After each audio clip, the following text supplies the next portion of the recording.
حكاية وعد هو لتوثيق هذه الرحلة. لما نوصل لتلك المحطة أبغى لما ألتفت وراء أعرف وش اللي صار.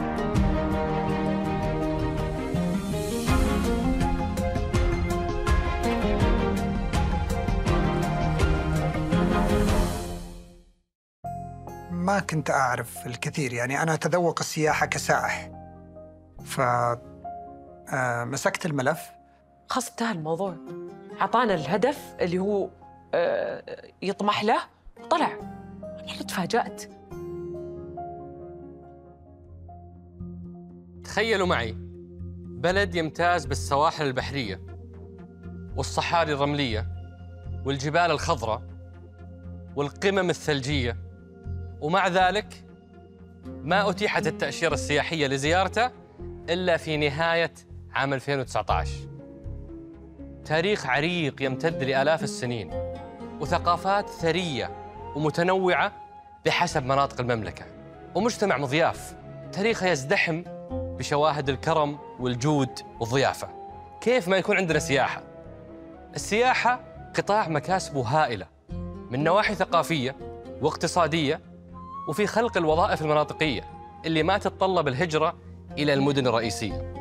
القطاع عاش حراك متسارع الفترة القريبة الماضية، لذلك كان عندي اهتمام وفضول أعرف سر هذا الحراك، وعندي فضول أعرف حكاية الاستراتيجية السياحية وكواليس قرار التأشيرة السياحية. قال لي المملكة العربية السعودية ثرية بالموارد الطبيعية وبالتاريخ والثقافة والفن ومجتمع رائع. ليه ما عندنا سياحة؟ فأنا أبغى أكلفك في هذا الملف، وأبغاك ترجع لي بخطة خلال 3 شهور. Now, I'm not going to act as a consultant and give you a big report, but as someone who spent my entire life coming to the kingdom and in tourism, there's 2 things that have to be corrected, because not only are they wrong, they're boring. And that's the old stereotype that the Kingdom of Saudi Arabia is only deserts and camels. You can't let journalists who have never been to the kingdom perpetuate those stereotypes. I know how beautiful this kingdom is. I know how beautiful the Red Sea is, and the 5 UNESCO sites, and the roses of Taif, and to Snow and Tabuk. I know. You have to let people in. The other thing, Your Royal Highness, my great friends have been Saudis. Generous, warm-hearted, loving people. ما كنت أعرف الكثير، يعني أنا أتذوق السياحة كسائح. فمسكت الملف ودرسنا السياحة كصناعة والإمكانات اللي موجودة في المملكة العربية السعودية، فانبهرت أنا من الإمكانات اللي موجودة. اليوم الرياض درجة الحرارة فيها مثلا 45، تلاقي السودة درجة الحرارة فيها 17. فعندك جبال وأجواء صيفية في المصايف ما تتوفر عند دول كثيرة في المنطقة. البحر الأحمر والخليج العربي من أجمل الشواطئ اللي موجودة في العالم. الثقافة والتاريخ. فيوم تعمقت في الملف ودرسته شفت رؤية سموه الله يحفظه، أنه هذا الملف من أهم الملفات اللي موجودة في العالم لتنويع الاقتصاد والخلق الوظائف. كان دائما يقول أغلب الناس تشتغل في السياحة بشكل مباشر أو غير مباشر. اللي يشتغل بالنقل السياحة، اللي يشتغل بالمقهى يخدم السائح ويخدم المواطن، اللي يشتغل بالفندق هذا مباشر يخدم السائح، أو بالشقق المفروشة أو بالمطاعم إلى آخره، أو بالأسواق التجارية. وبناء عليه الملف هذا مهم جدا، من أهم الملفات اللي تخلق وظائف في العالم. لو أخذت منظومة السياحة في العالم، في الاقتصادات اللي فيها السياحة 10% من الوظائف لها علاقة بالسياحة. إذا حكينا عن موضوع التنوع الاقتصادي، فهذه ثغرة واضحة جدا في الاقتصاد السعودي. فيه بوتنشل عالي وما في شيء مقابله. وإذا تكلمت على يعني ما يتبع منظومة السياحة من قطاع النقل، من قطاع الخدمات، من قطاع الأكل والفود بيفرج وغيره، فهي منظومة متشعبة مباشرة وغير مباشرة في التنوع الاقتصادي. فهو طويل العمر دائما يقول عندنا في المملكة تنوع جغرافي، تنوع ثقافي، عندنا شعب يعني عنده رغبة كبيرة جدا في هذا المجال، والعالم يحتاج إلى شيء جديد، شيء جديد يعني ما قد فكر فيه أو شافه قبل كذا. فالدفع الرئيسي هو للتنوع الاقتصادي والحقيقة للوظائف، لأنها فعلا موظف قوي جدا في دول العالم. 10% من الوظائف لها علاقة بالسياحة. وقتها أنا كنت بادي أشتغل على استراتيجية السياحة، فكنا لسه في البدايات.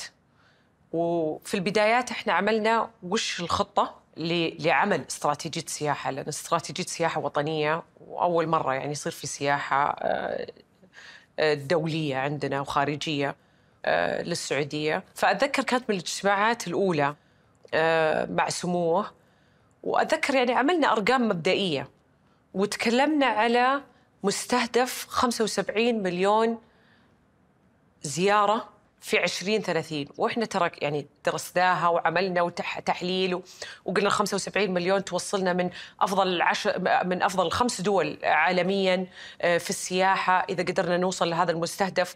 وعملنا شرايح يعني فيها تفاصيل. لحظة، مداخلة سريعة قبل ما تكمل الأميرة هيفا حكايتها. خلوني أوضح لكم الفرق بين عدد الزيارات وعدد السياح.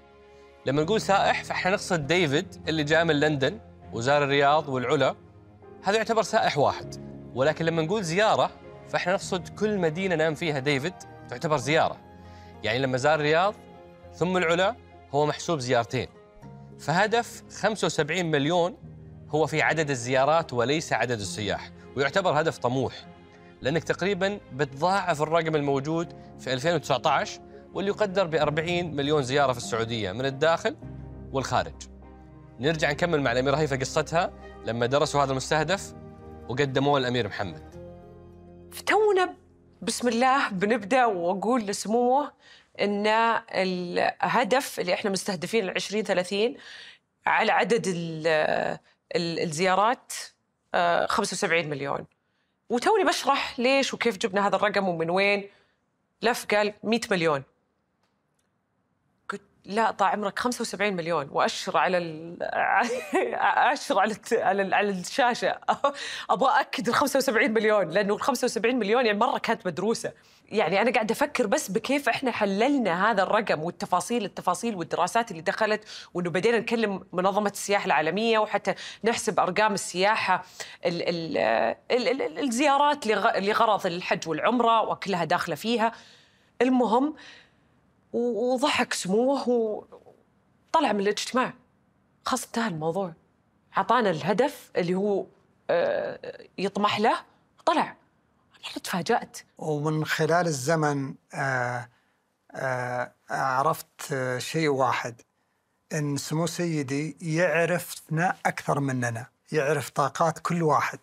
فإحنا دائما نعطي الأرقام اللي نتخيل أو نتوقع أنه هذه الماكسيمم الطاقة اللي نسويها. هو يعرف أننا نقدر نسوي أكثر بكثير، وأنه عندنا طاقات كبيرة، وأنه بيمكننا بأشياء كثيرة، ولذلك يرفع السقف. ودائما الحمد لله نحقق الطموحات. كل الكلام اللي فات والجهد والعمل ما له قيمة إذا ما عندك تأشيرة سياحية. كيف العالم يقدر يزورك بدون تأشيرة؟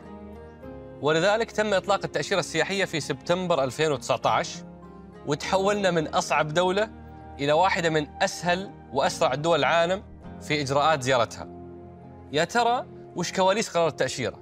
لأنه بالتأكيد ما كان قرار سهل. كلفنا بالتأشيرة السياحية، عملنا دراسة للتأشيرة السياحية، ووجهنا سمو الله يحفظه أنه نركز على أهم الدول في العالم. عطانا دايركشن، التوجه، وهذا اللي دائما يساعدنا فيه. يعني ما قال دول العالم كلها، قال أهم الدول السياحية في العالم اللي تصدر سياح. فدرسنا خلال ال5 سنوات اللي مضت من أكثر دول طلع من عندها سياح وراحوا لدول مختلفة. فلقينا حددنا 49 دولة تشكل 80% من الإنفاق السياحي في العالم.